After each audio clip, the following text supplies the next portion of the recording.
बिस्मिल्लाहिर्रहमानिर्रहीम अस्सलामु अलैकुम वरहमतुल्लाहि वबरकातुहू। जी डियर स्टूडेंट्स, उम्मीद करता हूँ कि आप अल्लाह पाक के फजलो करम से बिल्कुल ठीक होंगे।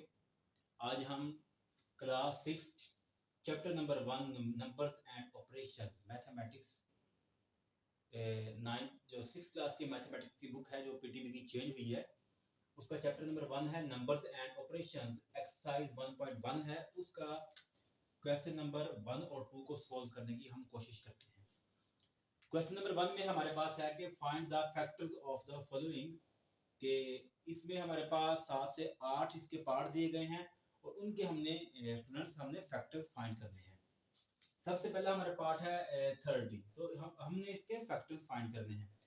तो इसके लिए कुछ चीज़ों का हमें जानना बहुत ज़रूरी है कि जब हमने फैक्टर्स फाइंड करने हैं तो इसके दो तरीके से हम इसको फाइंड करते हैं, दो तरीके से लिखते हैं जो इसकी प्रेजेंटेशन होती है। अब इसमें कुछ जो रूल्स हैं डिविजिबिलिटी के, अगर हम उनको याद रखेंगे तो ये हमारे लिए इनको सोल्व करना आसान हो जाएगा। स्टूडेंट्स, कभी ऐसा हो कि किसी नंबर के एंड में अगर जीरो हो, जैसे ये 30 है, इसके एंड में जीरो है, अगर किसी नंबर के एंड में जीरो हो तो वो 5 पे भी डिवाइड हो जाएगा और 10 पे भी वो डिवाइड हो जाएगा। उसके अलावा अगर उसके एंड में और इवन नंबर्स में से कोई हो तो वो 2 पे डिवाइड हो जाएगा। अगर इवन नंबर में से कोई एंड पे उस नंबर के एंड पे हो या वो नंबर इवन हो तो वो 2 पे डिवाइड हो जाएगा। और इवन में से अगर 0 है तो वो 5 पे भी डिवाइड होगा, 10 पे भी हो जाएगा। इसका मतलब कि कुछ हमारे पास जो है ये हेल्पफुल हमारे लिए ये साबित होंगे। अब 30 जो है, जब भी किसी नंबर का हमने फैक्टर फाइंड करना है तो उसका एक तो 1 फैक्टर होगा और एक वो बजाते खुद होगा। जैसे हमारे पास यहाँ पे 30 है तो इसका एक फैक्टर 1 होगा और आखिरी फैक्टर जो होगा इसका 30 होगा। कोई भी हमारे पास नंबर हो उसका पहला फैक्टर हमेशा 1 होगा और आखिरी फैक्टर उसका हमेशा वो जो नंबर बताते खुद होगा। अब यहाँ पे इसको थोड़ा सा हम देखते हैं, सॉल्व करने की कोशिश करते हैं कि ये 30 है। अब इसके हमने फैक्टर फाइंड करने हैं तो सबसे पहले हमने देखना है कि इसके फैक्टर से मुराद ये है या इसका मतलब ये है कि ये जो 30 है किस किस नंबर पे या किस किस डिजिट पे ये डिवाइड हो सकता है। ठीक है, अगर हमारे पास जैसे काउंटिंग में से 1 2 3 कोई भी ऐसे 2 लिख दिया, ये एक डिजिट है और इसके साथ एक और डिजिट मिला दिया तो ये नंबर बन जाएगा। कम से कम एक जो डिजिट होता है उसमें दो हो जाए डिजिट तो वो नंबर बन जाता है। कम से कम दो डिजिट हो तो नंबर बनता है, ज्यादा भी हो सकते हैं। अब 30 जो है किस किस डिजिट पे या किस किस नंबर पे डिवाइड होता है उसके अकॉर्डिंगली हमने इसको सॉल्व करना है। ठीक है, अब जरा गौर से देखें कि सबसे पहले तो ये डिवाइड हो जाएगा 1 पे। 30 को 1 पे डिवाइड करेंगे तो 30 ही आएगा। किसी भी नंबर को 1 पे डिवाइड करें तो वो आएगा। सबसे पहला फैक्टर ये होगा। उसके बाद इसके एंड में 0 है तो चूंकि किसी के एंड में 0 होगा, 0 एक इवन नंबर है तो वो हमेशा 2 पे डिवाइड हो जाएगा। ये बात की है हमने। इसके बाद ये 2 पे डिवाइड हो सकता है तो 30 को मैंने 2 पे डिवाइड किया। तो 30 को जब 2 पे डिवाइड करूंगा तो आपने डिवाइड वैसे कर लेना है। तो 30 को 2 पे डिवाइड करूंगा तो 15 आंसर आएगा। कैसे? 2 1 ज़ा 2, 0 1 कैरी 10 हुआ, 2 5 ज़ा 10।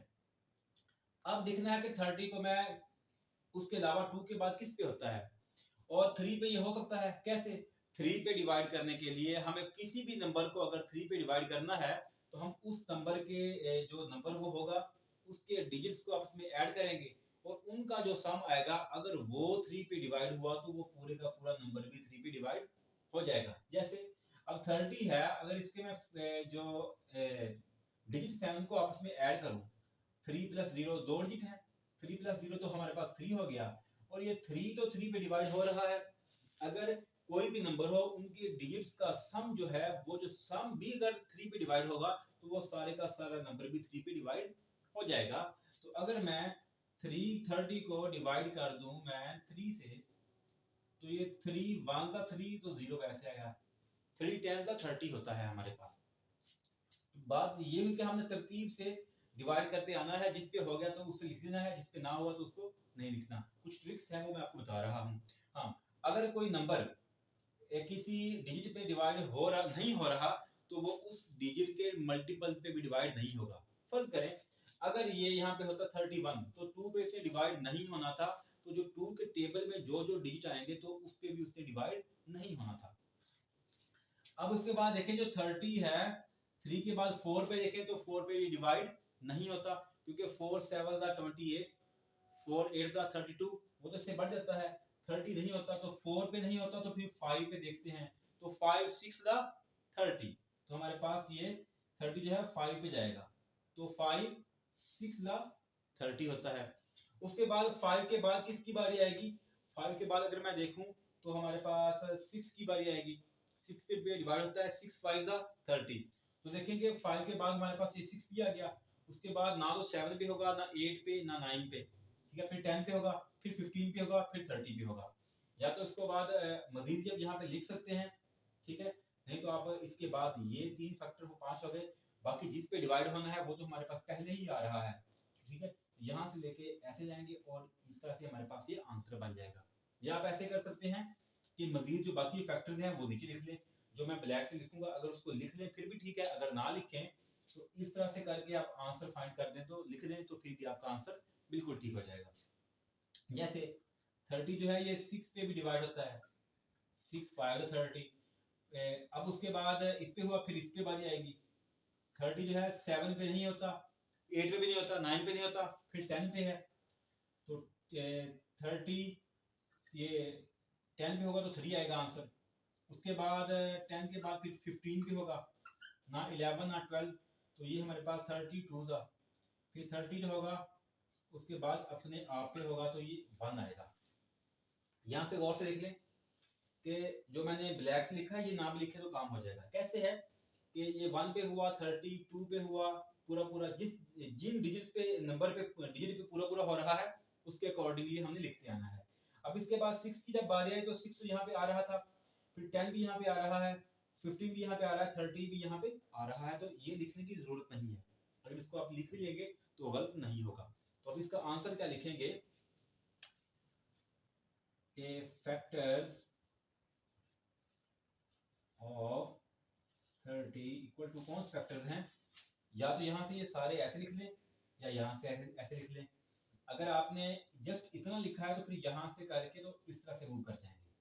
तो क्या लिखेंगे 1 2 3 5, उसके बाद 6 10 15 30, 6 10 15 और 30, तो ये हमारे पास इसका आंसर बन चुका है। इसके आंसर को मैं यहाँ पे भी लिख देता हूँ। अगर आप इन चीजों को ना करें तो ये आपके पास पूरा हो जाएगा।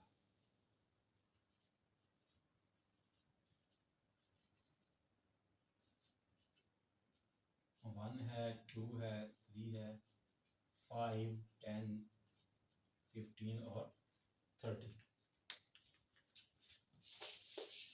अब इसी क्वेश्चन का पार्ट नंबर 2 है।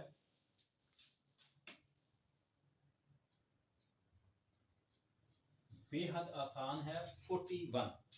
स्टूडेंट्स अगर मैं 41 को देखूं तो एक बात मैंने पहले कही थी कि कोई भी जो नंबर होगा वो 1 का भी फैक्टर होगा और अपना आप भी होगा।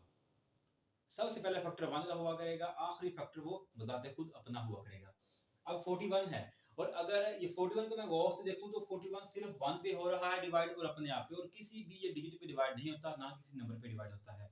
तो इसका मतलब वो जो नंबर अपने आप पे और 1 पे डिवाइड हो तो हम उसको बोलते हैं कि ये हमारे पास एक प्राइम नंबर है। तो इसका मतलब ये हुआ कि 41 भी हमारे पास एक प्राइम नंबर होगा। तो क्या करेंगे कि 41 डिवाइडेड बाय 1 करेंगे तो ये 41 आएगा, फिर 41 को अपने आप पे ही करेंगे तो ये भी आंसर 1 आएगा। तो ये हमारे पास इसका आंसर आ गया। 41 जो देखे किसी पे भी नहीं होता।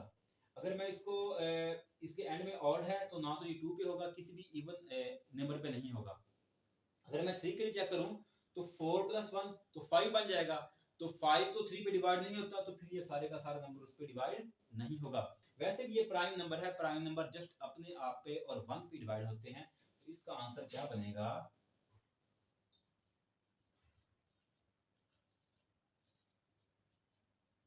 1 और 41। ये इसके फैक्टर बन गए 1 और 41। किसी को रिपीट नहीं करना हमने। उसके बाद इसका जो नेक्स्ट क्वेश्चन है वो है 65, तो इसका नेक्स्ट पार्ट है, पार्ट नंबर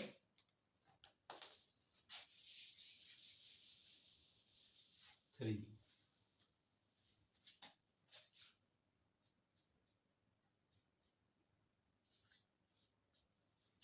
65 है। अब इसको जरा गौर से मैं देखता हूं कि मैंने एक बात कही थी कि सबसे पहले तो ये अपने आप पे ही हुआ करेगा, या इसको हम इस तरह से लिख सकते हैं इसको कि 41 1 को मल्टीप्लाई 41 से करें तो 41 बनेगा, उसके बाद 41 को मल्टीप्लाई 1 से करें तो 41। हम इसको मल्टीप्लाई के केस में भी लिख सकते हैं, ठीक है। तो देखें 1 41 दा 41 41 1 दा फिर 41, फिर किस किस पे जा रहा है उस तरह से भी कर सकते हैं। वही भी डिवाइड करके ही आएगा, ये भी डिवाइड करके ही हमारे पास आता है। यहाँ पे मैंने डिवाइड नहीं किया, वो तो आपने खुद कर लेना है, बच्चे हैं तो उनको कर सकते हैं। हमें तो ये चीजें सामने आती है कि किस तरह से इसका आंसर बन रहा है, तो उसको आप मसला हो तो आप डिवाइड कर सकते हैं। अब 65 है, सबसे पहले तो हर एक अपने आप पे जाएगा। उसके बाद 65 को गौर से देखें तो 65 के एंड पे 5 है, 5 एक ऑड नंबर है। इसका मतलब ये हुआ कि ये किसी भी इवन डिजिट पे हमारे पास ये डिवाइड नहीं होगा, किसी भी इवन पे, ना डिजिट पे ना नंबर पे। तो इसका मतलब हुआ कि अगर 3 के लिए देखूं मैं और 6 और 5 को ऐड करूं मैं, 3 के लिए रूल ये होता है कि किसी भी नंबर के जो डिजिट्स हैं उनको हमने ऐड करें। जैसे 6 प्लस 5 स्टूडेंट्स तो हमारे पास 11 हुआ, तो 11 तो 3 के टेबल में आ ही नहीं रहा ना, या तो 3 पे वाह उस नंबर पे डिवाइड हो या उसके टेबल में आए, बात तो एक ही होती है। तो 11 3 के टेबल में नहीं आता, 3 4 12, तो ये हमारे पास 3 पे भी डिवाइड नहीं होगा।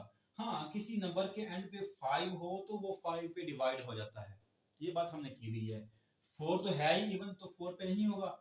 फिर हम इसको 5 पे करते हैं, तो 5 1 5, 1 कैरी 15, 5 3 15, ठीक है। तो ये हो गया। उसके बाद इसको मैं अगर नहीं होगा, 7 पे ये नहीं होता, उसके बाद 8 पे भी नहीं होता, 9 पे नहीं, 10 तो इवन है, 11 पे भी नहीं होता, 11 6 66 होता है, वो भी नहीं होता, 12 तो वैसे ही इवन है। फिर 13 पे होता है, देखें जरा गौर से, अगर मैं 13 पे करूं तो 13 5 होता है 65, या तो इसको नीचे में लिख लूं, उसके बाद 13 तो वैसे इसके अंदर आ रहा है, 13 पे हुआ, उसके बाद किसी और पे नहीं होता, या 65 पे ही होता है। या तो 13 का भी यहाँ पे लिख के कर ले, नहीं लिखना तो उसके बाद फौरन आप ऐसे लिख दें, फिर भी ठीक है। अगर 13 पे करना हुआ तो 13 पे करेंगे तो ये 13 5 65 होता है। तो स्टूडेंट्स इसके लिए आसान तरीका ये होता है कि अगर आपने नेक्स्ट करने हैं, जब रिपीट हो रहे हैं, जिस पे डिवाइड करना है, अगर वो इस यहाँ पे आ रहा है तो इसको हम यहाँ पे लिख लेंगे, इसको यहाँ पे लिख लेंगे आसानी की खातिर। तो फिर उसके बाद ये किसी और पे नहीं होता, फिर ये 65 अपने आप पे ही होगा, तो 1 आएगा। वही तो बात हुई कि जब हमने यहाँ तक लिख लिया था तो उसके बाद फिर ये और ये फैक्टर बन जाते हैं, इसको करने की फिर नहीं जरूरत होती, अगर कर ले तो कोई मसला नहीं। अब इसके जो फैक्टर लिखने हैं, चूंकि स्टूडेंट्स के लिए ये चीजें बड़ी माना रखती हैं, तो इसलिए ये चीजें हमें करनी पड़ती हैं। फैक्टर्स कौन से, चाहे यहाँ से लिख लो, ऐसे लिख लो, या फिर यहाँ से ऐसे लिख लो, बात तो एक ही है। 1 है, 5 है, 13 है और 65 है। आई होप कि आप सबको इस क्वेश्चन की अच्छे से समझ आई होगी। अल्लाह।